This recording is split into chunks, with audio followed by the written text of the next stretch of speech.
É com grande alegria que nós estamos aqui para lhes apresentar mais uma mensagem que nós cremos, com certeza, é uma mensagem que vem de Deus. Nós temos apresentado mensagens com variados temas, abordando diversos aspectos com respeito à fé cristã. E de uma forma muito especial, nós queremos então, neste DVD, apresentar algumas questões que já abordamos em alguns aspectos, noutros materiais nossos, mas neste aqui nós vamos fazer de uma forma muito singular, dando assim uma ênfase muito profunda e abordando assim todos os aspectos da mesma em sua íntima relação com a palavra de Deus. A palavra do Eterno não pode faltar. É por isso que nós temos por princípio todos os assuntos que nós abordamos na exposição da palavra de Deus, nós fazemos uso corrente das Escrituras Sagradas. Desde já, rogar que o poder do Espírito de Deus abra sua mente, abra o seu coração e também nos capacite a expor esta mensagem de tal forma que ela possa surtir frutos em pessoas cada vez mais esclarecidas nas questões que têm que ver com respeito à fé primitiva. Esse é o nosso desejo, essa é a nossa oração, em nome do Senhor Jesus. Amém? Desvios da fé apostólica, parte 1. Nós vamos aqui tratar de alguns temas e dentro destes temas nós decidimos intitular Desvios da Fé Apostólica. Por quê? Nós temos observado, e de repente, quem sabe até mesmo você, que muitas das questões expostas no meio cristão despertam uma certa desconfiança quando nós, na nossa particularidade, estamos ali a estudar as Escrituras Sagradas. Nós começamos a perceber alguns pontos que parecem não se coadunarem com aquilo que correntemente nós temos visto e ouvido. É por isso então que o título deste DVD é Desvios da Fé Apostólica e este vai ser parte 1. Porque existem muitos aspectos dentro deste assunto, na medida que o tempo for passando, apresentando os demais outros aspectos em torno desta questão de desvios doutrinários, ou seja, da pureza dos ensinos da igreja primitiva. Este vai ser a primeira parte, nós vamos abordar 3 temas, dando uma certa ênfase no futuro quarto. O fato é o seguinte, é que nesta primeira parte você vai ser despertado, nós temos absoluta certeza, você vai querer ver as demais outras partes que no futuro não distante nós estaremos então entregando ao público. Na introdução nós temos o seguinte: então chegaram ao pé de Jesus uns escribas e fariseus de Jerusalém, dizendo: por que transgridem os teus discípulos a tradição dos anciãos? Pois não lavam as mãos quando comem pão? Ele, porém, respondendo, disse-lhes: por que transgredis vós também o mandamento de Deus pela vossa tradição?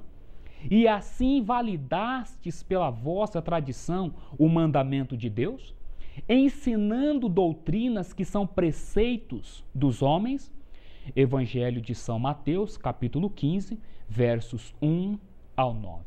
Meu querido irmão, minha querida irmã, nós temos aqui no capítulo 15 do Evangelho de Mateus um texto muito importante, porque trata de uma situação vivida por Jesus Cristo, nosso bendito Salvador, junto a algumas autoridades eclesiásticas dos seus dias. Alguns escribas e fariseus chegaram-se ao pé de Jesus e lhe questionaram por que os seus discípulos não seguiam a tradição dos anciãos. O fato é que nós temos de um lado a humilde pessoa de Jesus, o Nazareno, e do outro lado os líderes espirituais do povo. E qual era a causa de sua contenção para com o nosso mestre? Era a tradição. Eles estavam preocupados porque os seguidores de Jesus não estavam seguindo as suas tradições, as suas regras, as suas imposições. E a questão girava em torno do lavar as mãos. Então Jesus lhes respondeu: por que transgredis vós também o mandamento de Deus pela vossa tradição? Eu admiro muito a pessoa de Jesus, o nosso Salvador, porque a sua sabedoria. A uma pergunta, ele respondeu com outra pergunta. Bom, e vocês? Por que transgride o mandamento pela vossa tradição? Nós temos duas situações. De um lado a tradição e de outro lado o mandamento. Será que hoje isso está acontecendo? Nós temos as autoridades espirituais do povo com as suas tradições e nós temos então Jesus Cristo com o mandamento. E ali uma situação que girou um debate. Cristo vai continuar dizendo o seguinte: olha, por causa dessa tradição, ao invés do mandamento de Deus, vocês invalidam este mandamento. Cristo vai finalizar sua argumentação dizendo o seguinte: vocês ensinam doutrinas que são preceitos dos homens. Nós imaginamos aquelas autoridades religiosas ficaram desconcertadas, não tiveram como refutar as colocações de Jesus e, se não saíram convencidas, saíram pelo menos amuadas, silentes. Essa situação com respeito aos desvios da palavra de Deus não é coisa nova não, meus queridos. É coisa muito antiga, viu? Coisa muito velha, do tempo da arca. O fato é que ela vai assumindo novas roupagens à medida que as gerações ou os séculos vão se passando. E esta tradição que deturpa o mandamento de Deus, que tipo de roupagem ela tem assumido nos nossos dias? Porque o que interessa agora é os nossos dias. Cristo desmascarou a tradição dos seus dias, já não é mais problema para nós. Mas o que dizer dos nossos dias, do tempo em que eu e você estamos vivendo? E tudo isso está intimamente relacionado com o povo de Deus, porque aqui nós estamos falando de autoridades do povo de Deus no passado. As questões aqui estão envolvendo o povo de Deus. E nos nossos dias? Quais são as questões que estão envolvendo o povo de Deus no tempo presente? Então é sobre isso que nós queremos abordar as questões relacionadas com o desvio da fé apostólica. Nós vamos expor a tradição versus o mandamento, o princípio de interpretação bíblica. Assim, pois, a palavra de Jeová lhe será mandamento sobre mandamento, mandamento e mais mandamento, regra sobre regra, regra e mais regra, um pouco aqui, um pouco ali. Isaías capítulo 28, verso 13. Nós temos aqui o legítimo princípio exegético, ou seja, de interpretação bíblica. Sempre que nós nos dispomos a formar uma doutrina, um ensino, um preceito, primeiro devemos recorrer às Escrituras Sagradas e usar um princípio que vai nos capacitar a chegar a uma conclusão correta com respeito àquele tema que nós estamos investigando. Ou seja, o princípio de interpretação bíblica é mandamento sobre mandamento, regra e mais regra, um pouco aqui, um pouco ali. Isto é, significa que para mim formular uma doutrina de maneira que essa não venha a ser tradição, mas sim mandamento escriturístico, eu preciso pegar todos os textos da palavra de Deus que diz respeito àquele tema, juntar todos estes textos e aonde nós sentimos o peso da evidência, é para ali então que nós devemos assim nos situar. É assim que é formada uma doutrina no seio cristão. Por exemplo, vamos aqui abordar uma doutrina que nós vamos ver que hoje ela tem debandado para o tradicionalismo. Nós vamos falar da questão que se refere ao batismo. Dos 3 temas que nós vamos abordar nesta mensagem aqui, o primeiro é em relação ao batismo. Será que a cristandade está respaldada numa tradição no que diz respeito a esse aspecto da fé religiosa? Será que não houve desvios da fé primitiva com respeito a este assunto, nós precisamos considerar que o batismo, a doutrina do batismo, é a porta de entrada para a religião cristã. Depois de termos passado pela pessoa de Cristo Jesus, é claro, porque em primeira e última instância, Cristo é a porta. Mas nós não podemos desassociar a pessoa de Cristo dos seus ensinamentos, concorda? E como que nós adentramos o reino da graça? É pela confissão batismal. Então, essa confissão existente hoje no seio da cristandade, ela é uma tradição ou é um mandamento? Ela se respalda num assim diz o Senhor ou não passa de um ensinamento humano? É então, pois, sobre este aspecto que nós vamos então discorrer dentro deste primeiro esboço com respeito ao tradicionalismo inserido dentro da cristandade. Nós temos no Evangelho de São Mateus, no capítulo 28, versos 19 e 20, a seguinte declaração: Ide, portanto, e fazei discípulos de todas as nações, batizando-os em nome do Pai, e do Filho, e do Espírito Santo, ensinando-as a guardar todas as coisas que eu vos tenho mandado. E eis que estou convosco todos os dias, até a consumação dos séculos. São Mateus, capítulo 28, versos 19 e 20. Vejam bem, meus queridos, todos os cristãos, os evangélicos, protestantes, católicos, enfim, toda a cristandade se baseia em sua confissão batismal neste texto de Mateus, capítulo 28.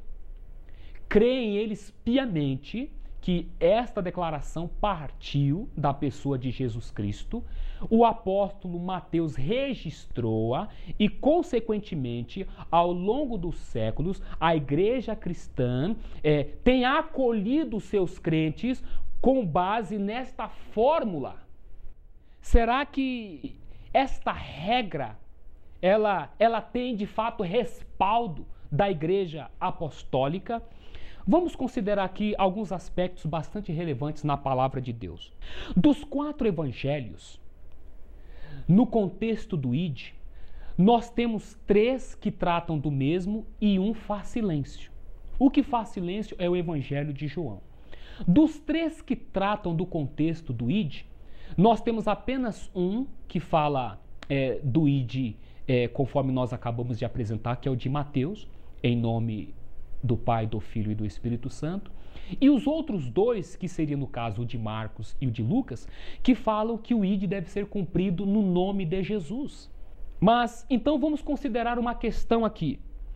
O Evangelho de Lucas foi escrito pelo próprio Lucas, o médico amado, o auxiliar do apóstolo São Paulo. E ele também escreveu o livro de Atos, que trata da história dos feitos da igreja primitiva. Do capítulo 24 de Lucas, quando ele dá ênfase no ID, ele retoma no capítulo 1 do livro de Atos, dando continuidade àquilo que estava acontecendo, envolvendo a ascensão de Jesus e as suas últimas instruções à sua igreja.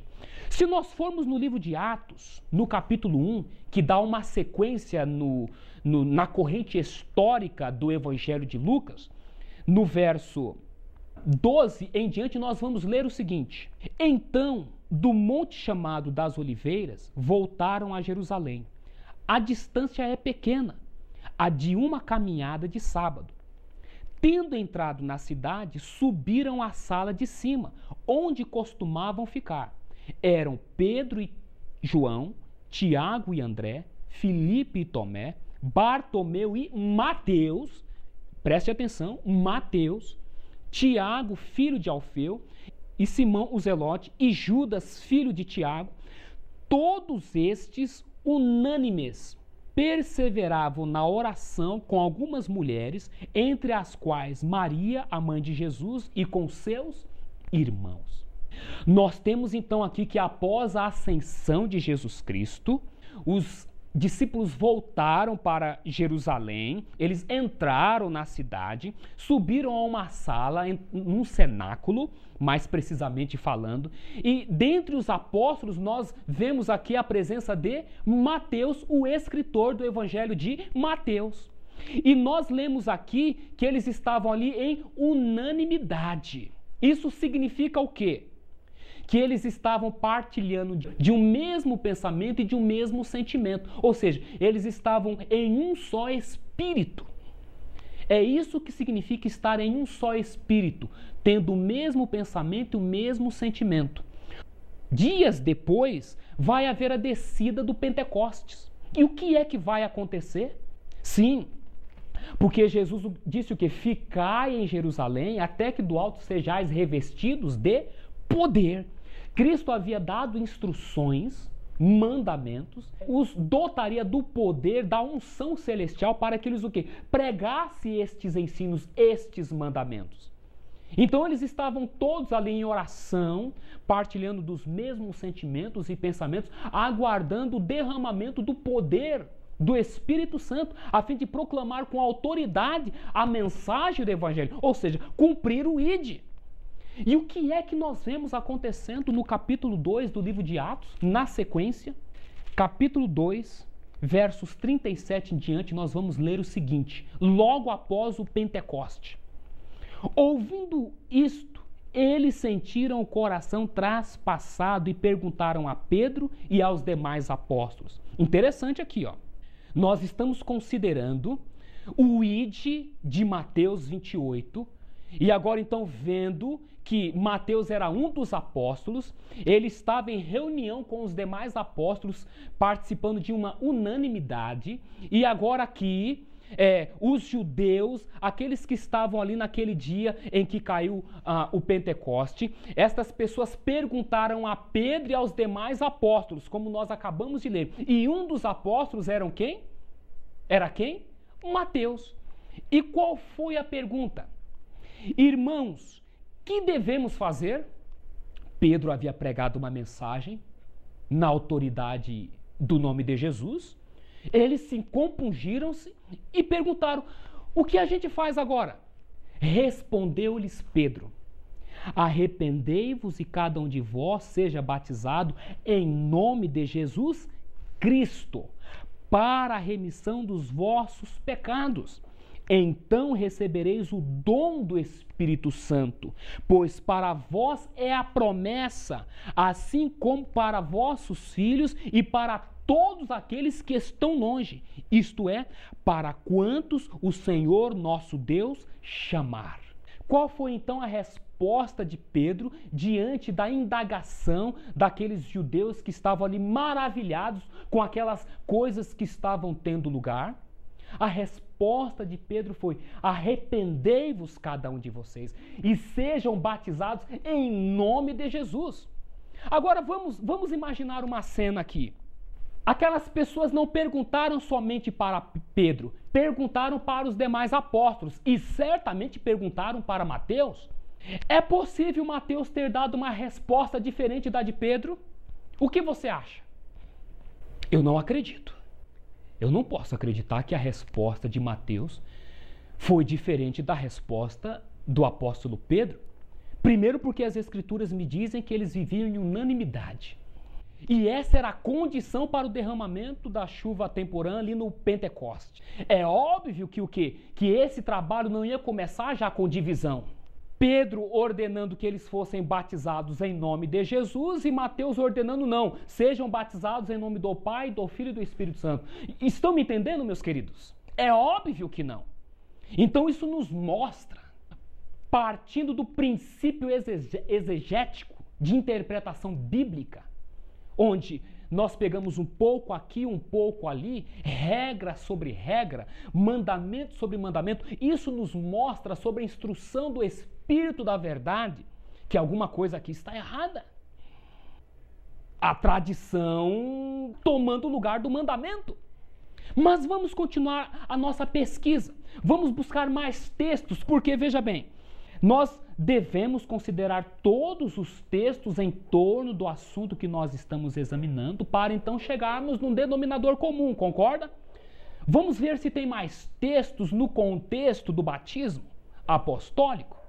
Ainda no livro de Atos, no capítulo 8, no verso 12, nós vamos ler o seguinte: quando, porém, acreditaram em Filipe, que lhes anunciara a boa nova do reino de Deus e do nome de Jesus Cristo, homens e mulheres faziam-se batizar.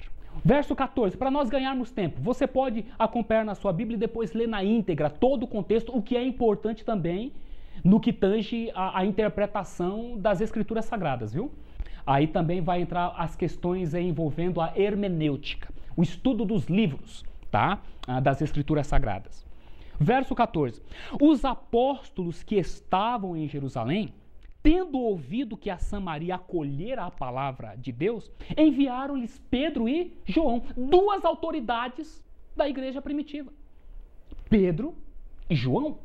Estes, descendo até lá, oraram por eles, a fim de que recebessem o Espírito Santo, pois não tinha descido ainda sobre nenhum deles, mas somente haviam sido batizados em nome do Senhor Jesus. Então começaram a impor-lhes as mãos e eles recebiam o Espírito Santo. O que é que nós temos aqui acontecendo em Samaria? Que aqueles que estavam aderindo à mensagem dos apóstolos, ao evangelho do reino de Deus, eles iam sendo batizados em nome de quem? Em nome do Senhor Jesus Cristo. E então os apóstolos impunham-lhes as mãos e eles recebiam o batismo do Espírito Santo. Isso aqui nos mostra que o legítimo batismo do Espírito Santo é secundado pelo legítimo batismo que é no nome de Jesus.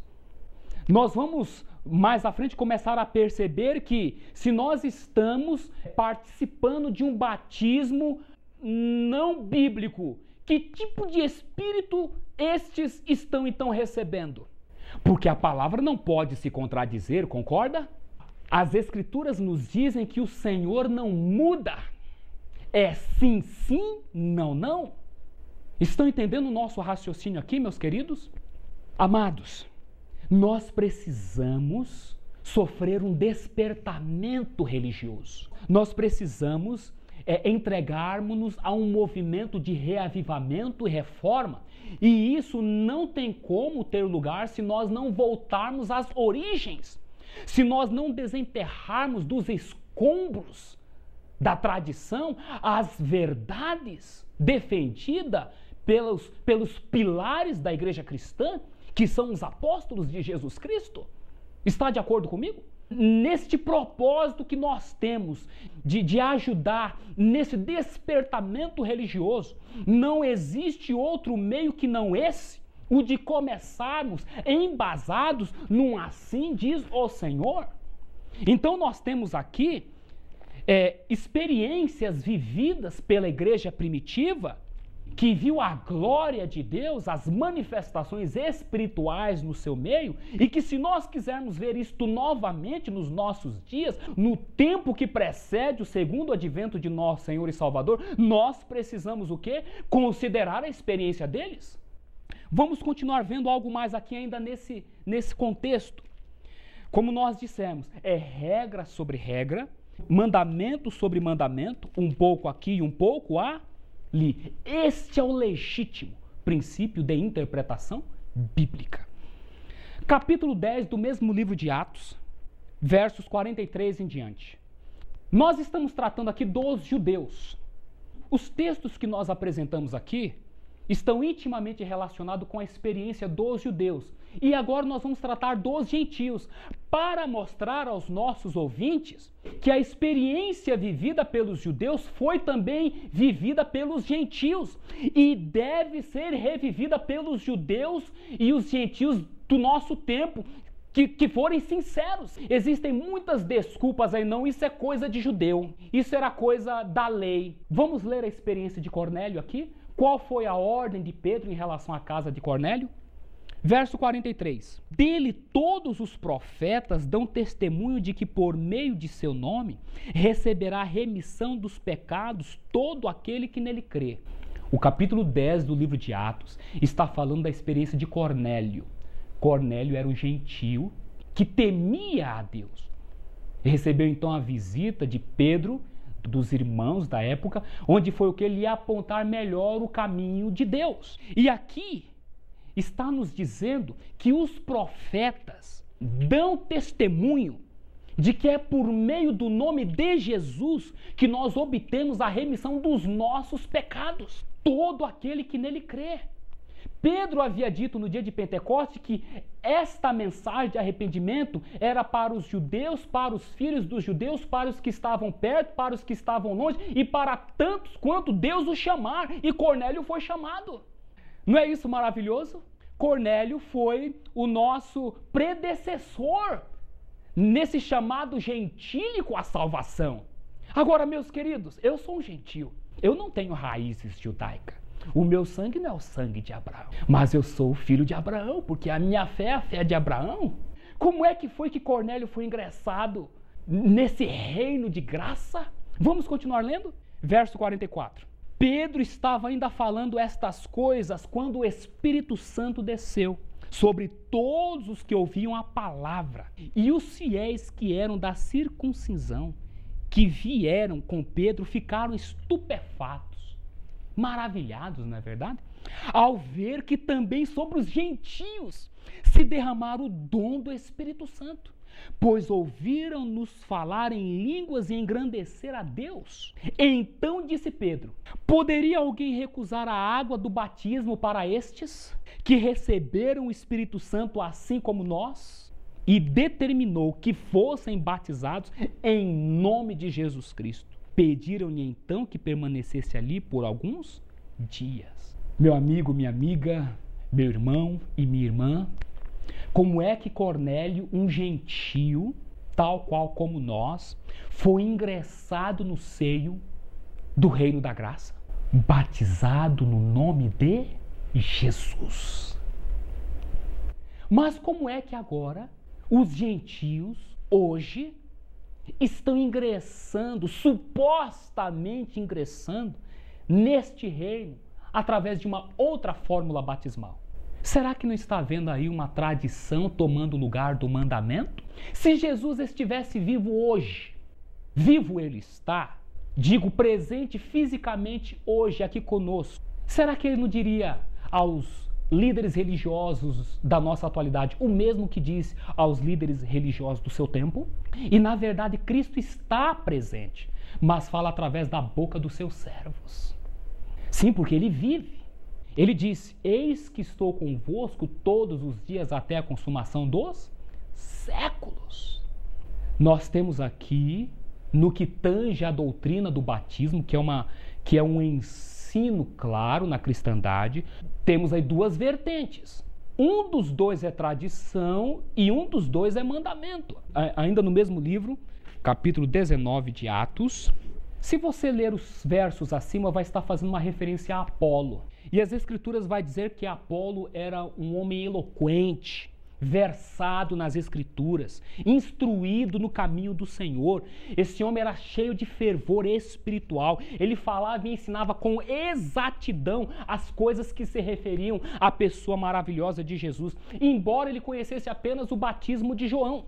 Quando Áquila e Priscila viu Apolo pregando ali com intrepidez a palavra de Deus, exaltando Jesus como seu filho, Áquila e Priscila os chamaram no canto e apontaram com mais exatidão o caminho que eles na época chamavam de seita. Apolo, sendo um líder religioso humilde, um pregador da palavra humilde, ele aceitou aquela verdade progressiva que ele desconhecia, mas que foi-lhe apresentada. Ele foi batizado em nome de quem? Ou rebatizado em nome de quem? Vamos então continuar aqui o capítulo 19, verso 1 em diante. Enquanto Apolo estava em Corinto, Paulo, depois de ter atravessado o Planalto, chegou a Éfeso. Ali encontrou alguns discípulos e perguntou-lhes: recebeste o Espírito Santo quando abraçaste a fé? Eles responderam: mas nem ouvimos dizer que haja um Espírito Santo? E ele: em que batismo fostes então batizados? Responderam: no batismo de João. Paulo está se dirigindo a um grupo de pessoas que haviam abraçado a fé. O que significa abraçar a fé? Significa aceitar todos os ensinamentos que dizem respeito a esta. Paulo perguntou: vocês receberam o Espírito Santo? Nunca ouvimos falar que haja Espírito Santo? Então Paulo fez uma outra pergunta: vocês foram batizados em que batismo? No batismo de João. Então Paulo entendeu porque eles não haviam recebido o Espírito Santo. Olha o que o texto vai continuar nos dizendo. Paulo então explicou: João batizou com um batismo de arrependimento, dizendo ao povo que cresce naquele que viria após ele, a saber, em Jesus. Tendo ouvido isto, receberam o batismo em nome do Senhor Jesus. E quando Paulo lhes impôs as mãos, o Espírito Santo veio sobre eles, puseram-se então a falar em línguas e a profetizar. Eram ao todo cerca de 12 homens. Nós temos aqui uma ordem de uma autoridade da igreja primitiva. Agora o apóstolo Paulo, já não é Pedro, agora é o apóstolo Paulo, ordenando um rebatismo. Ele disse: olha, João batizou sim. O batismo de João foi válido, mas foi para o arrependimento.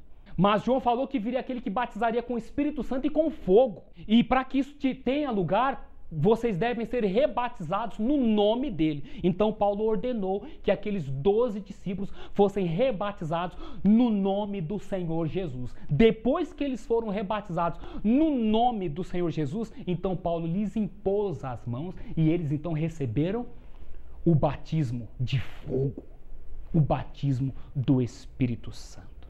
Amigo, eu vou te fazer uma pergunta aqui. Eu vou reformular aquilo que Paulo perguntou: em que batismo você foi batizado? Em nome do Pai, do Filho e do Espírito Santo? É óbvio que não foi no batismo de João, porque 2000 anos praticamente que João não está mais entre nós. O fato é, o batismo que você fez parte é válido ou não para receber o batismo do Espírito Santo? A imposição. Vocês estão entendendo onde eu quero chegar aqui?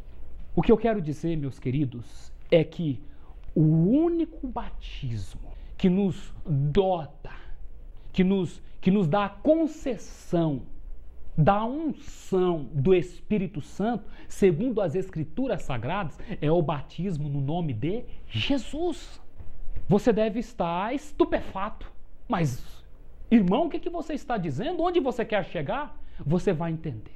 Até aqui eu expus as Escrituras Sagradas no contexto do batismo, contrastando uma única declaração do batismo em nome de três, com várias declarações na teoria e na prática do batismo em nome de Jesus. E agora eu vou te dar um esclarecimento, ou seja, o que está por detrás de tudo isso.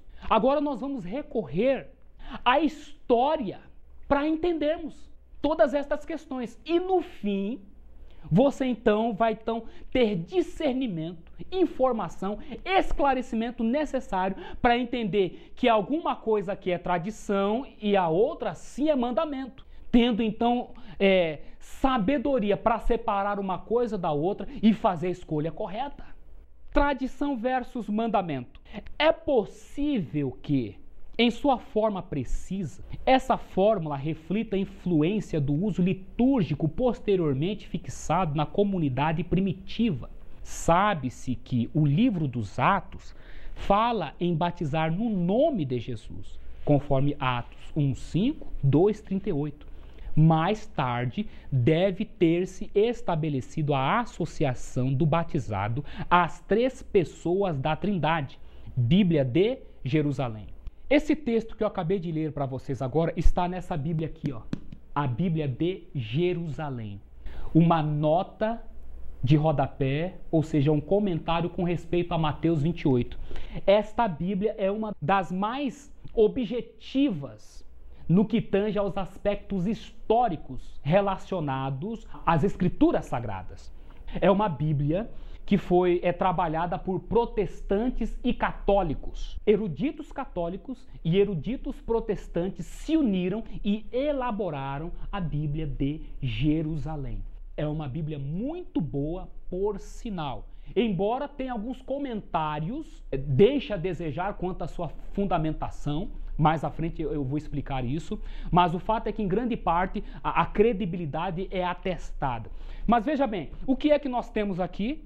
Que os próprios eruditos da cristandade, tanto líderes católicos quanto líderes protestantes, reconhecem que a igreja primitiva batizava apenas em nome de Jesus. E quando é que então teve lugar o texto de Mateus 28, quando este interrelacionou-se com a Trindade adentrada na igreja nos séculos 3 e 4. Vamos continuar vendo mais textos. Nós temos aqui um livro intitulado O Judaísmo e as Origens do Cristianismo, volume 2, de David Flusser. Na página 156, nós lemos o seguinte: a fórmula trinitária franca aqui é de fato notável, mas já foi mostrado a ordem para batizar e a fórmula trinitária falta em todas as citações da passagem de Mateus nos escritos de Eusébio anteriores ao concílio de Nicéia. O texto de Eusébio de Mateus 28, 19 e 20, antes de Nicéia, era o seguinte: ide e tornai todas as nações discípulas em meu nome, ensinando-as a observar tudo o que vos ordenei. Então, meus queridos, antes do concílio de Nicéia, que foi o concílio que introduziu novas teorias com respeito à divindade, e a partir de então teve um cumprimento de Apocalipse, o cavalo vermelho e o cavalo preto, o fato é que o quê? Antes deste concílio, o batismo apostólico era apenas no nome de Jesus. Deste concílio em diante as coisas vão mudar, porque vai haver um esforço de misturar crenças pagãs com as crenças cristãs. E é então quando o texto de Mateus 28 vai então começar a aparecer nas Escrituras, mas não que dela fizesse parte, mas sim que posteriormente vai ser o quê? Inserido. Eusébio foi um historiador, é um historiador da igreja. É considerado um dos mais renomados expositor da história cristã dos dias primitivos. Então, o que ocorre? Ele declara que antes de Nicéia, o batismo era apenas no nome de Jesus. Mas então, o que começa a acontecer? A tradição começa a ter lugar. Ou seja, aquilo que Cristo está dizendo. Vocês estão invalidando o mandamento pela vossa tradição. Vocês estão ensinando doutrinas que são preceitos de homens. Porque está indo de encontro àquilo que eu vos mandei. Olha o que nós lemos no Catecismo Bíblico do Vaticano II. Em Cristo. A Bíblia nos diz que os cristãos eram batizados em Cristo. Eles pertencem a Cristo. Em Atos dos Apóstolos 2:38, 8:16, 10:48, 19:5, nos diz batizando em nome de Jesus. Pessoa. Uma melhor tradução seria para o nome de Jesus. Somente no quarto século, a fórmula em nome do Pai e do Filho e do Espírito Santo tornou-se uma prática. Catecismo Bíblico, página 164. Estão vendo aí, meus queridos? Nós gravamos um DVD intitulado A Ponta Pequena e os Três Reis Arianos. E lá nós explicamos com bastante detalhes o que aconteceu no século III e no século IV. Quando os bispos, afagando, lisonjeando Constantino, um pagão semi-convertido, começou a criar problema entre os demais cristãos na tentativa de introduzir teorias novas na igreja cristã. Então os servos de Deus se levantaram em protesto. E na verdade, como era minoria, ficaram tidos como os que estavam errando, como os que estavam confundindo as coisas. E foram então proscritos, foram execrados, foram excluídos, então ali do círculo religioso. Nós tivemos ali um cumprimento profético.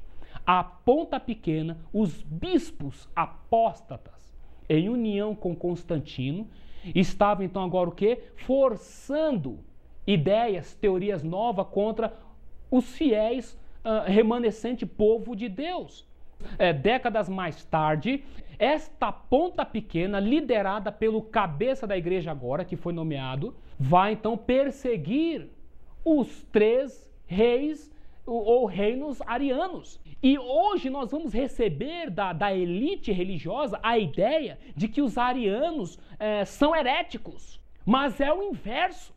Que quando você examina a história a fundo, você vai ver que a tradição foi a razão desses povos religiosos que aceitaram o cristianismo terem no combatido. A igreja estava tentando introduzir uma tradição no lugar do mandamento. E os servos de Deus se levantaram para o quê? Preservar o mandamento. Houve um racha e, consequentemente, forte oposição que deu lugar à perseguição e, inclusive, a extermínio ali dos fiéis. Está no capítulo 7 do livro de Daniel e está na história eclesiástica. Vai examinar que você vai encontrar. E depois tire suas conclusões.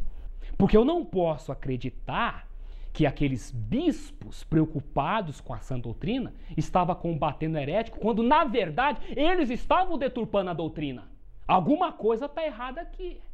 Porque Satanás não combate o seu próprio reino. Mas a realidade é esta. A fórmula trinitária começou a ter lugar no século 13 e 4. Está aqui, ó. E tudo isso associado a novas ideias, nova teologia que estavam tendo lugar, que estavam sendo incorporadas no cristianismo. Tá? Está aqui no Catecismo Bíblico da Igreja Católica. Vocês conhecem o Papa Bento XVI? Quem não conhece, não é verdade? Nós temos aqui um livro escrito por ele na década de 60, intitulado Introdução ao Cristianismo. E sabe o que é que ele declara neste livro? Vou ler para você. A forma básica da nossa profissão de fé trinitariana, Mateus 28, 19, tomou forma durante o curso dos séculos segundo e terceiro em conexão com a cerimônia de batismo. À medida que em seu lugar de origem está em causa, o texto, Mateus 28, 19, veio da cidade de Roma. O batismo da Trindade e o texto de Mateus 28, 19, portanto, não se originou a partir da igreja original, que começou em Jerusalém por volta do ano 33. Era, como a evidência demonstra, uma criação posterior do catolicismo romano, completamente inventada. Muitos poucos sabem sobre estes fatos históricos. Introdução ao Cristianismo, páginas 82 e 83, edição de 1968, por Joseph Ratzinger, hoje o pontífice da Igreja Católica Apostólica Romana. Vocês entenderam o que nós acabamos de ler aí? De onde veio o batismo trinitário da Igreja de Jerusalém? Não. Veio da cidade de Roma. É um filho do papado. Tá? É um filho da apostasia profetizada pelo apóstolo São Paulo em 2 Tessalonicenses.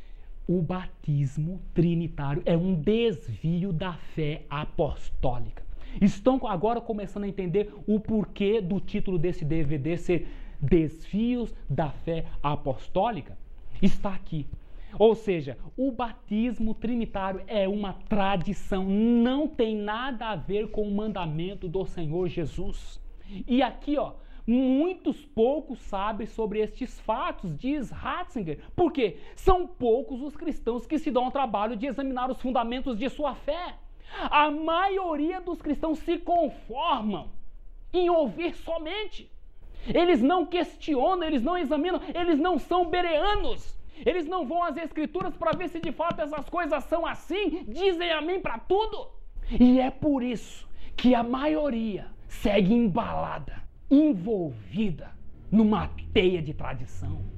Que essa grande maioria faz isso ignorantemente, na inocência, e compete aos servos e às servas de Jesus Cristo, no Espírito dele, à luz de um assim diz o Senhor, lhes apresentar o verdadeiro mandamento, lançando assim por terra a tradição. E é por isso que esta mensagem está sendo dada a você agora, meu irmão e minha irmã. Não importa a sua denominação, não importa a sua confissão religiosa. O fato é o seguinte: se você se diz cristão ou cristã, você precisa entender. Mandamento é mandamento e tradição é tradição. Católico ou apostólico? Diversas igrejas batizam, sem dúvida, validamente. Por esta razão, um cristão batizado numa delas não pode ser rebatizado, nem sequer sob condição. Consequentemente, as certidões de batismo delas valem para nós como se fossem certidões da Igreja Católica. São elas igrejas orientais, episcopais do Brasil, luteranas, metodistas, presbiterianas, congregacionais, batistas e adventistas. Há um só rebanho, página 251 e 252, edições Loyola de 1989. Nós temos aqui uma declaração da ICAR, Igreja Católica Apostólica Romana, dizendo que diversas igrejas batizam validamente. E qual é o batismo válido deles? É o batismo no nome de Jesus, segundo o mandamento, ou é o batismo no nome do Pai, do Filho e do Espírito Santo, segundo a tradição? O batismo válido deles aqui, meus queridos, é o batismo segundo a tradição. E quais são essas igrejas que batizam validamente, que se forem para a Igreja Católica, não precisam ser rebatizados, basta apenas apresentar lá a certidão, o documento de batismo? São aqui as igrejas orientais, episcopais do Brasil, luteranas, metodistas, presbiterianas, congregacionalista, batista, até adventista. Isso é o cúmulo. Onde eu quero chegar é o seguinte, meu caro ouvinte, minha cara ouvinte. Ou você é católico, ou você é apostólico. Ser católico é se firmar numa tradição, numa prática anti-escriturística. Se você o fez ou faz ignorantemente, sem nenhum problema. Deus não vai levar em conta as coisas da qual nós não tivemos conhecimento. Agora, a partir do momento que você passa a ter conhecimento, que você é um católico, baseando a sua fé numa tradição, como forma de entrada para o reino da graça, que é o batismo, sinto muito. Não tem como fugir dessa. Não tem evasivo. Agora, como ser um apostólico, um descendente dos apóstolos, no pensamento e no espírito, seguindo o conselho de Paulo e de Pedro, rebatizando-se em o nome do Senhor Jesus. Esta mensagem que nós estamos expondo aqui é um divisor de águas. As pessoas estão a cada culto louvando a Deus, mas com o coração longe dele, porque estão ensinando doutrinas que são preceitos de homens. Está lá em Mateus 25. Nós estamos aí almejando a volta de Jesus. A cristandade está aí clamando dia e noite pela bondade e misericórdia de Deus. E, no entanto, nós continuamos aqui patinando neste mundo de pecado. Então, se nós queremos de fato ver a experiência da igreja primitiva ter lugar nos nossos dias, precedendo assim a volta de Jesus, nós precisamos urgentemente voltar às origens. Não tem meio termo neste assunto aqui não, meus queridos. Nós precisamos abrir mão da tradição e exaltar o mandamento do Senhor Jesus, porque senão nós não vamos passar de cristãos de fachada, ou seja, hipócritas, como eram os líderes e povo dos dias de Jesus. Sinto muito com a força da expressão, com o peso das palavras, mas é a realidade. Tem muita conversa fiada sendo exposta nos púlpitos das igrejas afora aí, gente. São discursos existencialistas. As pessoas estão preocupadas com o ventre, com o que vão vestir, onde vão dormir, quando na verdade o fundamental estão deixando de lado. Tem homens aí que estão a cada dia na televisão pregando diariamente o evangelho, um suposto evangelho. Mas eu pergunto, se eles tomarem conhecimento disto daqui, eles vão ter a coragem moral, espiritual, de chegar diante de uma tela de televisão pública, de canal aberto ou fechado, ou seja lá como for, e vão fazer valer o mandamento, lançando por terra a tradição? A questão está aqui. Então vejam bem, meus amados, vamos parar de fingir que somos o que não somos. Vamos dar um basta. Isso vai trazer oposição, vai trazer perseguição. Não foi diferente com Jesus. Vai ser diferente comigo e com você. Mas o que vale mais? Sofrer pela verdade ou continuar vivendo uma mentira e morrer perdido nela? Então, meu amigo, minha amiga, meu irmão, minha irmã, como embaixador do céu, na autoridade do nome de Jesus, eu estou te conclamando a exaltar o mandamento, lançando por terra a tradição desta cristandade famigerada que hoje se apresenta perante os nossos olhos. E exaltar o mandamento significa o quê? Significa você fazer como eu fiz, ser rebatizado em o nome do Senhor Jesus. Aí sim, você vai receber a imposição de mãos, vai receber a unção do Espírito da verdade. Porque o Espírito de Deus é o Espírito da verdade. E então, você vai ser um cristão, uma cristã que vai ter autoridade na palavra do Senhor. Essa igreja vai ser reavivada, essa igreja vai ser tomada do fogo do Espírito de Deus. E eu quero ver se dentro de pouco tempo as coisas não entram no eixo, o verdadeiro evangelho eterno não é proclamado no mundo e Jesus não volta para dar fim aos enganos, aos ardis de Satanás. Estão me entendendo, meus queridos? E agora? O que você vai fazer? Que decisão você vai tomar? Você vai continuar com a tradição? Ou vai abraçar a fé e exaltar o mandamento? Conclusão. E tudo quanto fizerdes, por palavra ou por obras, fazei-o em nome do Senhor Jesus, dando por ele graças a Deus, Pai. Colossenses capítulo 3, verso 17. Bem, meu amigo, minha amiga, meu irmão e minha irmã, nós expulsamos demônio em nome de quem? Nós curamos em nome de quem? Nós oramos ao Pai em nome de quem? E o batismo é em nome de quem? Sua consciência já testificou. Você acabou de responder agora conscientemente. É em nome do Senhor Jesus. Tudo que nós como cristãos fizermos, por palavra ou por obras, deve ser feito em nome do Senhor Jesus. Desta forma, então nós damos graças a Deus, o Pai. É somente desta forma que nós poderemos honrar o Pai assim como honramos o Filho. Agora, quem não honra o Filho não tem como honrar o Pai. Está lá no capítulo 5 do Evangelho de João. Queridos, está aqui, tá? Então, nós acabamos de expor perante você uma doutrina da cristandade, mas que foi deturpada, e a atual que domina os círculos cristãos não passa de uma tradição humana, porque é ensino do homem.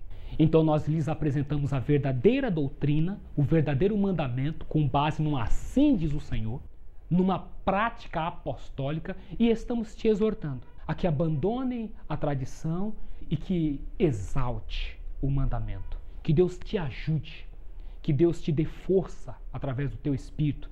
Assim como Cornélio recebeu o batismo do Espírito Santo antes do batismo no Senhor, aquele gentio, eu sei que muitos aí já estão sendo movidos pelo Espírito de Deus aí nas suas casas, onde eles estão. O Espírito de Deus já está incomodando.